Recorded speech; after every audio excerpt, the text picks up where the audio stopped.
The bell above the door rang twice before the three officers stepped inside, and the sound of it seemed to hang in the air a moment too long, as if even the old brass knew something was wrong. Outside, the afternoon light was the color of weak tea, falling across a street that had seen better decades. And inside, the shop smelled the way it always did, of fresh bread and coffee grounds, and the faint sweetness of the candy display near the register. The lead officer set his coffee cup down on the counter, without asking, the way a man does when he believes the room already belongs to him, and he smiled the kind of smile that never reaches the eyes. He told Naomi Brooks that if she wanted her little shop to still be open next month, she would need to pay $5,000 in protection money, and he said it lightly, almost cheerfully, as though he were discussing the weather rather than a threat. A customer near the bread aisle lowered his head and studied the floor, and another near the register quietly set down the milk carton he had been holding and slipped toward the door without a word. Naomi did not raise her voice. She wiped her hands on the small towel she kept beside the register, folded it once, and set it down with the same unhurried care she gave to everything. She looked only at the badge on his chest, at the name stitched above the pocket, and she asked him, quite calmly, whether that order came from the department or from him alone. The three of them laughed, loud and easy, the laughter of men who had never once been told no, the laughter of men who had built their entire authority on the assumption that nobody would ever ask that question back. 12 hours later, the entire police department would be sealed off behind crime scene tape, evidence bags carried out in long, careful rows, and the woman they had just threatened would step out of a military helicopter wearing a rank that would make the whole state go silent. Long before any of that happened, Naomi Brooks was simply the woman who opened her shop at 6 in the morning, rain or shine, unlocking the same green door she had unlocked for 15 years, the hinges giving the same small creak they had given since the day she first hung the sign above the entrance. She remembered names the way other people remembered song lyrics, without effort, without trying, and she remembered the small details that made people feel seen, the way someone's father was recovering from surgery, the way someone's daughter had just started her first year of college, 2 towns over. She knew that Mrs. Alvarez liked her coffee dark and unsweetened, that old Mr. Fenwick always paid in exact change because he hated carrying coins home, that the teenagers from the corner apartments came in after school for the same bag of chips every single day, laughing too loudly at something on one of their phones. People in the neighborhood trusted her because she had never once, in 15 years, been caught cutting a corner or padding a price. Never once shorted a customer a nickel, even when the register was running thin at the end of a hard month. The shop was small, the shelves a little crowded, the linoleum floor worn pale in a path from the door to the counter, the register an old model that stuck if you pressed the drawer too hard. But it was hers, and it had survived when other stores around it had not, when the hardware store on the corner had closed and the laundromat 2 doors down had been sold twice in 5 years. The income was modest, barely enough to keep the lights on and the rent paid, some months requiring her to skip her own dinner so the shelves could stay stocked. But Naomi never complained, and she never let politics or gossip cross her threshold, turning conversations gently back toward the weather or the ball game whenever customers tried to drag her into an argument. In the back room, behind a stack of cardboard boxes and an old filing cabinet whose drawers no longer closed all the way, there was a small metal box that held a handful of military medals, dulled with age, wrapped in a soft cloth that had not been unfolded in years, tucked so far beneath old invoices and tax records that even she sometimes forgot exactly where it sat. Nobody in town knew what those medals meant. Nobody knew what she had done before she started stacking cans of soup and sweeping the sidewalk each morning, before the sound of her broom against concrete became as familiar to the block as the church bells 2 streets over. To them, she was simply Naomi from the shop on the corner, quiet, steady, unremarkable in the best possible way, the kind of woman people trusted precisely because she never asked to be noticed. One evening, as she was locking up, a shopkeeper from 2 doors down leaned close and whispered that this week it would be her turn. He did not explain further. He did not need to.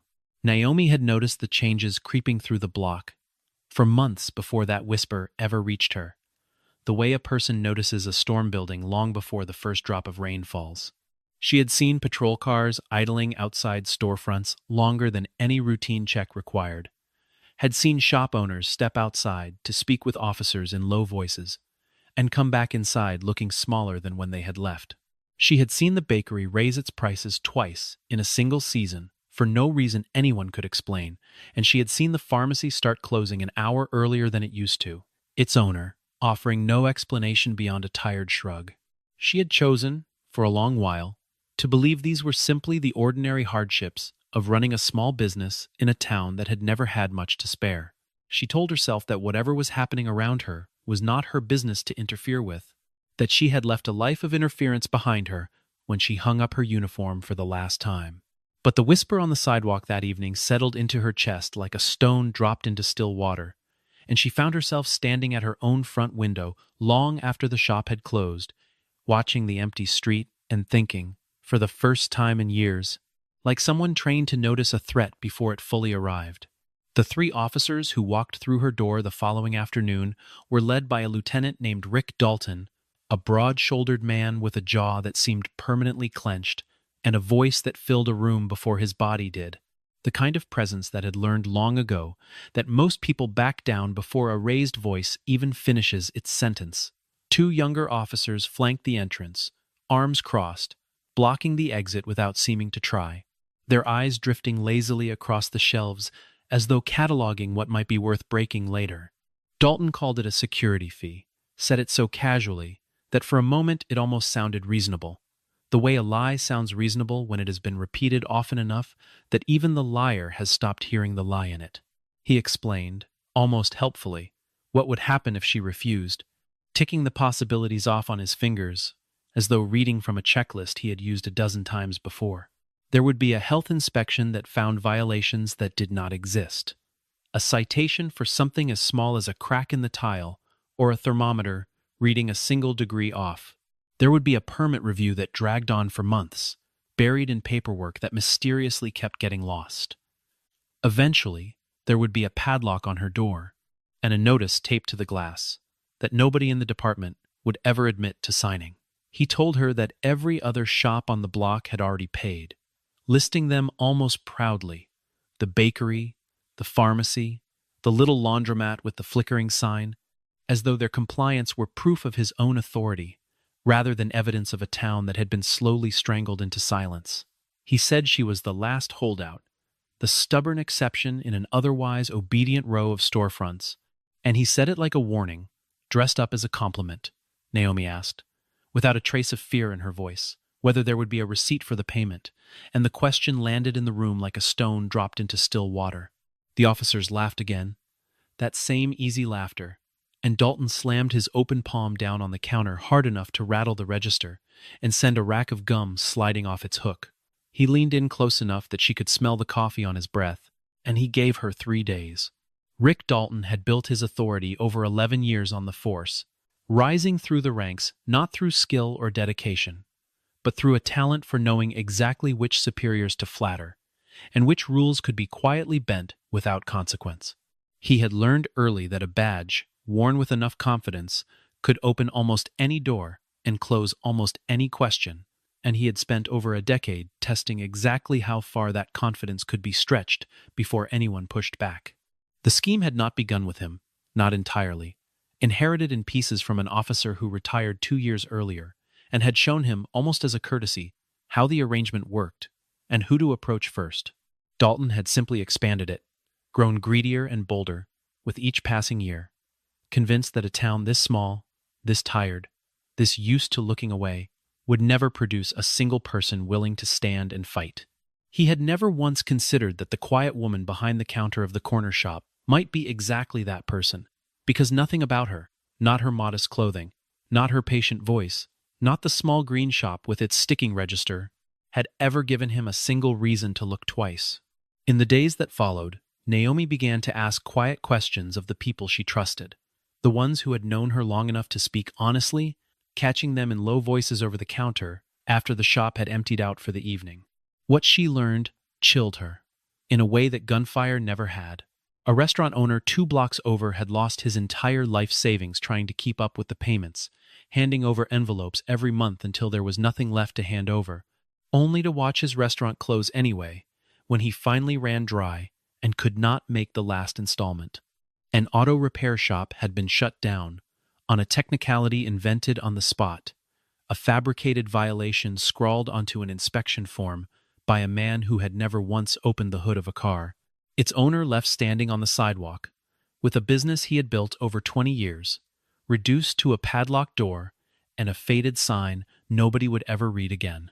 A hair salon on the far end of the block had quietly closed its blinds one afternoon and never reopened, its owner gone before anyone could ask why. Nobody dared to report it, because the ones who had tried before had learned quickly what silence was worth compared to retaliation. Every attempt at complaint had been swallowed by an internal affairs office that somehow, every single time, found no evidence of wrongdoing, the same 3 words appearing on every closed file as though stamped there in advance. Naomi understood, slowly, and then all at once, walking home past darkened storefronts that had once been full of light and noise, that this was not a handful of corrupt officers skimming a little extra off the top. This was an entire system, built brick by brick, protected by silence and fear, reaching into every corner of a town too tired and too frightened to fight back. She found the restaurant owner, a heavy-set man named Walter Higgins, sitting alone in his darkened dining room one evening, chairs stacked upside down on the tables around him, and when she asked him gently what had happened, he told her the whole story, without once raising his eyes from the table in front of him. He told her about the first visit, when the amount asked for had seemed almost reasonable, and about every visit after that, when the number crept higher and the excuses grew thinner. He told her that he had gone to the city council once, quietly, and had been told to speak with internal affairs, and that internal affairs had taken his statement, thanked him for his time, and closed the file within a week, without a single follow-up call. He told her that after that, he had stopped believing that speaking up changed anything, and that he had simply kept paying, month after month, until there was nothing left to pay with. Naomi listened without interrupting, the old instinct to gather information before acting settling over her the way it always had, and when Walter finally looked up at her, his eyes tired and red-rimmed, she told him only that she understood and that she would not forget what he had told her. She left his darkened restaurant that night, carrying his story the way she had once carried classified briefings, sealed away where nothing could accidentally spill it before the time was right. That night, alone in the back room of her shop, the overhead light humming faintly, and the street outside gone quiet, Naomi knelt beside the old filing cabinet and pulled the metal box free from beneath a stack of dusty invoices. Her hands paused on the lid for a moment, the way hands sometimes pause before opening a door to a room that has been closed for a long time, uncertain whether the person on the other side of that door still exists at all. She opened the old metal box she had not touched in years. Inside, beneath the folded cloth, was not money, not paperwork, but a Delta Force beret, its fabric worn soft from years of use, its color faded but unmistakable to anyone who knew what they were looking at. Beneath the beret sat a handful of ribbons and a single dog tag, the edges worn smooth from being turned over and over between someone's fingers. During long nights, she no longer let herself remember too closely. She lifted the beret out and held it in both hands, and for a moment, the small back room with its cardboard boxes and broken chair seemed to fall away entirely, replaced by the memory of briefing rooms and transport planes and the particular silence that settles over a team in the last minute before a door opens onto darkness. 22 years of her life had been spent in uniform, though almost none of it had ever been spoken aloud to another living soul in this town.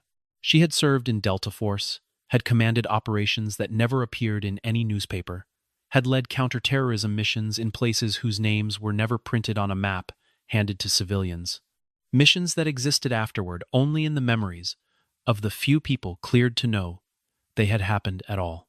She had once led an internal investigation into corruption within her own ranks, rooting out officers who had used their authority to line their own pockets, sitting across from men who had once called her a colleague and watching them try every excuse before the evidence closed around them. A mission that had taught her exactly how deep rot could grow when nobody was watching closely enough to notice. She had commanded hostage rescue operations, where a single wrong decision meant the difference between a family reunited and a family destroyed. Operations planned in windowless rooms and executed in minutes that felt like hours. Every choice weighed against lives she would never meet if she got it wrong. She had led coalition forces across borders that existed only on classified documents, coordinating soldiers who spoke different languages toward a single objective that could not afford to fail.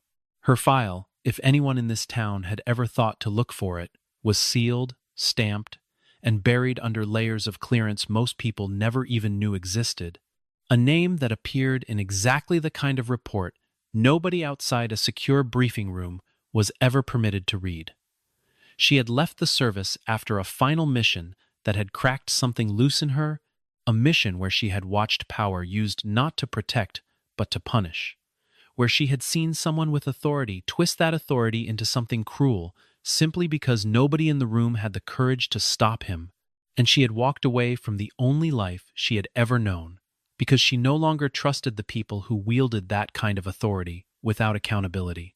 She had come home to build something small and honest, a shop where nobody owed her anything and she owed nothing to anyone, where the only battles she fought were against a stubborn cash register and a supplier who was always a day late. Now, sitting in the back room with the beret in her hands, the fabric soft and familiar against her palms, she made a decision as quiet and final as anything she had ever decided on a battlefield. She would not pay. In the 2 days that followed her decision, Naomi went about her routine exactly as she always had, opening the shop at 6, sweeping the sidewalk, greeting every customer by name, giving no outward sign that anything inside her had shifted at all.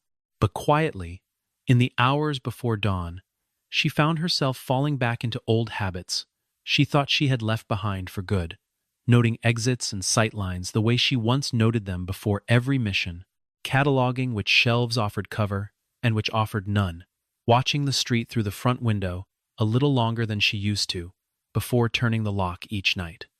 She was not planning violence. She had no intention of meeting force with force. But 22 years of training did not simply switch off because a person traded a rifle for a cash register, and some part of her, the part that had once kept entire teams alive in hostile places, was already 3 steps ahead of whatever Rick Dalton believed he still controlled. The officers returned 2 days later, and this time there was no pretense of civility. Dalton walked the aisles and swept cans and boxes onto the floor with the back of his forearm, watching them scatter and roll without a flicker of concern on his face, glass jars of preserves shattering against the linoleum while he stepped over the mess as though it were beneath his notice. One of the younger officers ripped the security camera from its mount above the register, wires trailing like torn nerves, and tossed it onto the counter with a clatter that made the last remaining customer flinch. Dalton threatened to arrest Naomi on the spot, inventing a charge as easily as he had invented the health code violations, daring her to argue, his voice rising until it filled every corner of the small shop. Unknown to any of them, a customer near the back of the shop had quietly lifted a phone and begun recording, the device tucked low against a shelf, the red light hidden beneath a folded jacket, capturing every word without a single tremor in the frame. Dalton, emboldened by what he believed was total control of the room, planted his boots wide and announced to the shop at large that around here he was the law, his voice, carrying the particular confidence of a man who had never once faced a consequence he could not talk his way around. Naomi did not fight back. She did not raise her hands, did not raise her voice, did not give him the satisfaction of watching her break, standing instead with the same stillness she might have once held during a briefing before a mission neither of them could have imagined. She only told him that he had just said something very dangerous, and something in the stillness of her voice made even Dalton pause, just for a moment, a flicker of doubt crossing his face before he laughed it off and walked out with his men trailing behind him, boots crunching over broken glass. That night, after the shop was locked and the street outside had gone quiet, The neon sign of the pharmacy across the road humming faintly in the dark, Naomi sat at the small desk in her back room and wrote an email. She did not send it to a local newspaper, or a city council member, or even the state attorney general, all of whom she knew, by now, could be reached, delayed, or quietly ignored. She sent it to the Defense Criminal Investigation Service, using credentials and a case reference number that had not been active in years, but had never, technically, expired. Numbers she had memorized so long ago that her fingers typed them without her having to think. Attached to the email was a summary of everything she had learned: dates, names, patterns, the slow architecture of an extortion scheme laid out with the same precision she had once used to brief a room full of commanding officers, along with a simple request that someone with the proper clearance take a look. The response came faster than anyone in that small town could have imagined. Within hours, an analyst at the Defense Criminal Investigation Service pulled up Naomi's identity and nearly dropped the folder onto the floor, staring at a name that carried clearance levels and commendations far beyond anything a routine civilian complaint should ever touch. Her service record, once it was cross-referenced and verified, sent a quiet shockwave through the office, the kind of reaction reserved for names that were not supposed to resurface in ordinary civilian complaints, names that belonged to briefings rather than local police blotters.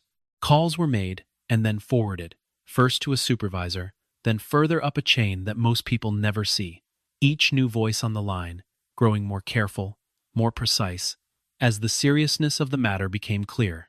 The Federal Bureau of Investigation was looped in within the day. The Department of Defense followed soon after. The Office of the Inspector General requested a full briefing before the sun had set twice, and by the third day, a secure conference room 3 states away held a table full of officials who had never met each other before, all of them there, because of a single email sent from the back room of a corner shop. A joint task force was quietly assembled, its existence known to almost nobody outside a handful of secure offices, its purpose singular and precise. The team that gathered around the table that first afternoon included a senior agent from the Bureau's Public Corruption Division, a forensic accountant who had spent the better part of her career tracing dirty money through shell companies, and a liaison from the Department of Defense whose only job was to confirm, quietly and without fanfare, that the woman at the center of the complaint was in fact who her file claimed her to be. When that confirmation came through, delivered in a single terse line on a secure terminal, the room went still for a moment before the senior agent finally spoke, saying only that they needed to move carefully and that they needed to move fast because whatever was happening in that small town had clearly been happening for far longer than anyone outside it had realized. Investigators began pulling threads that unraveled far more than a single shakedown at a corner store. They found evidence of protection payments collected across dozens of businesses, some going back years longer than anyone had suspected. They found money laundering routed through shell accounts tied to officers' relatives, small businesses that existed on paper alone. They found extortion built into the daily rhythm of patrol routes, disguised as routine stops and courtesy checks. And they found assets, property, and cash that no honest salary could ever explain. Boats and vacation homes registered under cousins and in-laws who had never once set foot inside a patrol car. An order came down from someone whose name never appeared on paper. An order simple and absolute, put the entire department under surveillance. The plan that followed required Naomi to do something that went against every instinct she had spent years honing, and yet was, in its own way, exactly the kind of operation she had once run without hesitation. The discipline of patience and timing, settling over her, the moment the plan was set, she agreed to hand over the money. Dalton could barely contain his satisfaction when she called to arrange the drop, certain that he had finally broken the one holdout on his list, his voice loose and pleased in a way that told her he had already stopped paying attention. What he did not know was that every bill handed to him had already been marked, its serial numbers logged and cross-referenced against a database that would trace each one the moment it entered a bank. He did not know that a federal camera, mounted with the kind of precision only trained hands could manage, tucked into the awning across the street, had a clear line of sight to the exchange. He did not know that a hidden microphone, no larger than a button, sewn into the seam of Naomi's jacket, had been carrying every word he spoke directly to a room full of investigators listening in real time, headsets pressed tight, pens moving fast across notepads. Dalton took the money and folded it into his jacket with the casual confidence of a man who had done this 100 times before, counting it once with his thumb, the way a man counts something he has never once had to worry about losing, and he told Naomi, almost proudly, that nobody could touch him. Naomi looked at him for a long moment, the late afternoon light catching the edge of his badge, and asked simply whether he was certain of that. The raid came the following morning, arriving with the kind of coordinated silence that only comes from careful planning, unmarked vehicles rolling into position before the town had even finished its first pot of coffee. Federal agents moved in alongside investigators from the Department of Justice, state police units, and a team of forensic accountants who had spent the past several days tracing every dollar back to its source. Spreadsheets and account numbers laid out across 3 secure laptops in the back of a command vehicle parked 2 blocks away. The entire police department was sealed off within minutes. Officers on shift ordered to stand down and surrender their weapons, while search warrants were read aloud in the parking lot, voices flat and procedural, against the growing murmur of confusion spreading through the building. Agents moved room to room, methodically, professionally, without the chaos that Dalton might have expected from a raid he had never imagined possible. Every drawer opened, every folder cataloged, every closet checked twice. They found a hidden safe behind a false panel in the records room, its door forced open to reveal stacks of unmarked cash, more than any of them had expected, rubber-banded into bundles that had clearly never touched a bank. They found ledgers written in a code so simple it barely qualified as one, listing names and amounts and dates that matched almost perfectly with the businesses Naomi had already identified, confirming every fear she had carried since that first quiet whisper on the sidewalk. They confiscated phones, hard drives, and secret accounts that had been quietly funneling money for years, some of it traced back to a boat registered 3 counties over, some of it hidden in the name of an uncle who had been dead for 6 years. One of the younger officers, the same one who had ripped the camera from its mount above Naomi's register days earlier, sat on the curb with his head in his hands, already talking, already offering names and dates to anyone who would listen in exchange for a smaller sentence. The loyalty that had once bound the department together, dissolving the moment the handcuffs came out. Dalton stood in the middle of the parking lot, cuffed hands hanging in front of him, utterly unable to process what was happening. The certainty that had carried him through every previous threat, now nowhere to be found.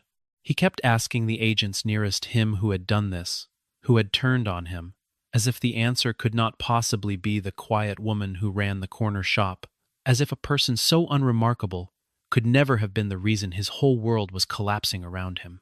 And then, cutting through the noise and confusion, the low rhythmic beat of rotor blades grew louder overhead, dust and grit swirling up from the cracked asphalt, and a military helicopter began its descent onto the parking lot of the department that had once believed itself untouchable. The doors of the helicopter opened, and Naomi stepped down onto the pavement, but she was not wearing the apron she wore behind her register, nor the plain clothes she wore sweeping her sidewalk each morning. She wore a dress uniform, pressed and precise, insignia, catching the morning light in a way that made several of the senior officers on scene straighten their backs and salute. Before their minds had even finished processing what they were seeing, muscle memory answering the uniform before conscious thought could catch up, Dalton stared at her, his mouth slightly open, the color draining from his face as understanding arrived far too late to do him any good. The woman he had mocked across her own counter, now standing before him, with a bearing he had seen only in training films and old recruitment posters. Naomi had never once, in 15 years, told a single soul in that town what she had done before she opened her shop, never let it slip in casual conversation, never used it to gain an advantage or command respect she had not already earned honestly through 15 years of remembering names and counting exact change. One of the lead investigators stepped forward and told Dalton, in words clear enough for everyone nearby to hear, that he had just tried to extort a woman who had once commanded some of the nation's most sensitive special operations missions, Missions that most of the men standing in that parking lot would never be cleared to read about even now. The officers standing around the parking lot, men who moments earlier had considered themselves untouchable, lowered their eyes to the ground, one after another, as if the weight of what they had allowed to happen had only just settled onto their shoulders, the silence spreading through the lot, heavier than any siren could have been. Somewhere near the edge of the parking lot, one of the older officers, a man who had served under 3 different chiefs and had grown numb to the arrangement long before Dalton ever rose to lead it, quietly told a younger colleague that he had always known this day would come, that a debt built on fear eventually comes due, one way or another. Dalton was led toward a waiting vehicle in handcuffs, his protests growing quieter with every step, the bravado that had carried him through years of quiet extortion finally failing him completely, until finally he said nothing at all. The courtroom was full on the first day of the trial, rows of benches packed with shop owners who had once been too afraid to say a word, sitting shoulder to shoulder in a silence that felt entirely different from the silence they had carried for years. The prosecution laid out its case methodically, calling witness after witness, playing the recording from the night of the marked money drop, projecting photographs of the hidden safe and its stacks of unmarked bills onto a screen for the jury to study. Walter Higgins testified about the envelopes he had handed over month after month, his voice steady, even as his hands trembled slightly against the edge of the witness stand. The trial that followed did not take long, the evidence too complete and too damning for any defense to meaningfully contest. Recordings and ledgers and marked bills laid out across the courtroom in an order that left little room for argument.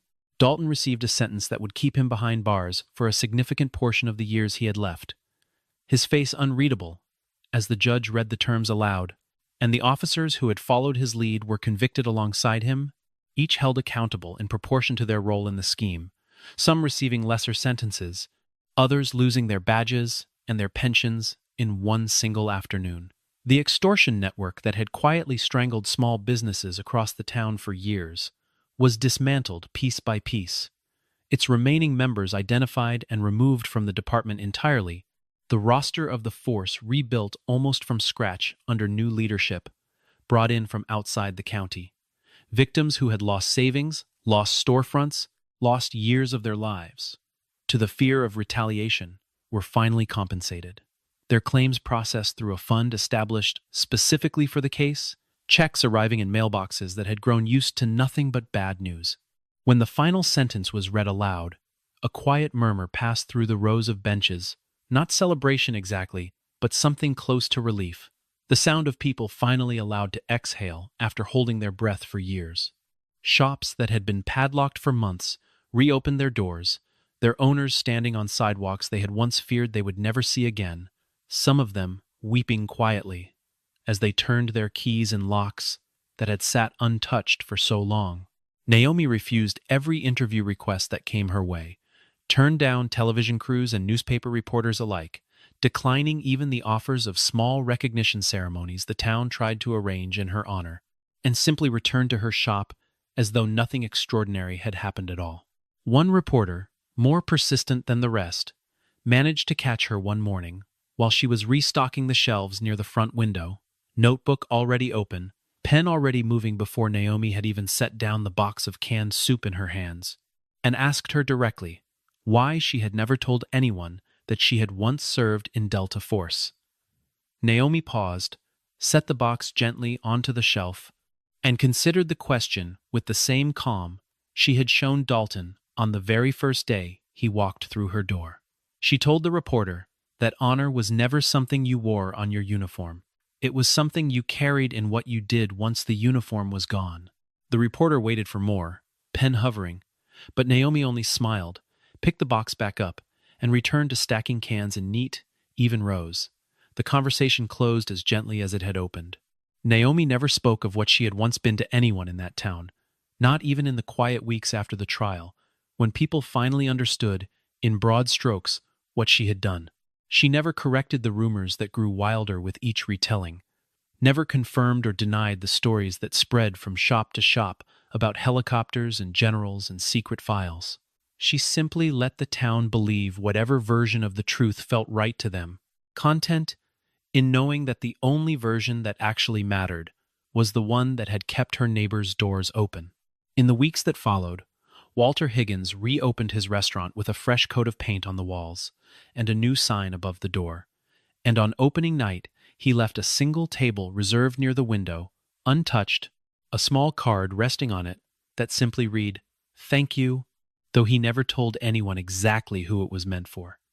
The auto repair shop reopened as well, its owner standing in the doorway on the first morning with his arms crossed and a smile he could not quite hide, watching the first customer roll a battered pickup truck into the bay. The bakery lowered its prices back to what they had been 2 years earlier, and the pharmacy began keeping its old hours again, the owner no longer glancing nervously toward the door every time it opened. Slowly, the block began to breathe again, the particular kind of quiet that comes not from fear but from safety, finally settling over the storefronts one by one. The following morning arrived quiet and ordinary, sunlight spilling gently across the cracked sidewalk outside the shop, catching the dust motes drifting lazily through the front window. The bell above the door rang once as the first customer of the day stepped inside, and Naomi looked up from behind the counter and smiled the way she always had, the way she had smiled at every customer for 15 years before any of this had happened. She poured coffee for Mrs. Alvarez, dark and unsweetened, and counted out exact change for old Mr. Fenwick without being asked, his coins clinking softly into his palm the way they always had. The teenagers from the corner apartments came in after school, laughing too loudly at something on one of their phones, and bought the same bag of chips they always bought. The ordinary rhythm of the world reasserting itself one small transaction at a time. Life in the shop returned, slowly and steadily, to the rhythm it had always known, the register sticking on the same drawer it always stuck on, the same creak greeting every customer who pushed through the green door. On the wall behind the counter, where a calendar had once hung crooked and forgotten, there now hung an American flag beside a single worn beret, faded but no longer hidden away in a backroom drawer, visible now to anyone who cared to look up and notice it. Nobody who walked through that door looked at Naomi Brooks as a victim anymore. They looked at her as an ordinary woman who had quietly stood her ground and protected an entire community, proving, in the plainest way possible, that real power was never meant to intimidate. It was meant to protect.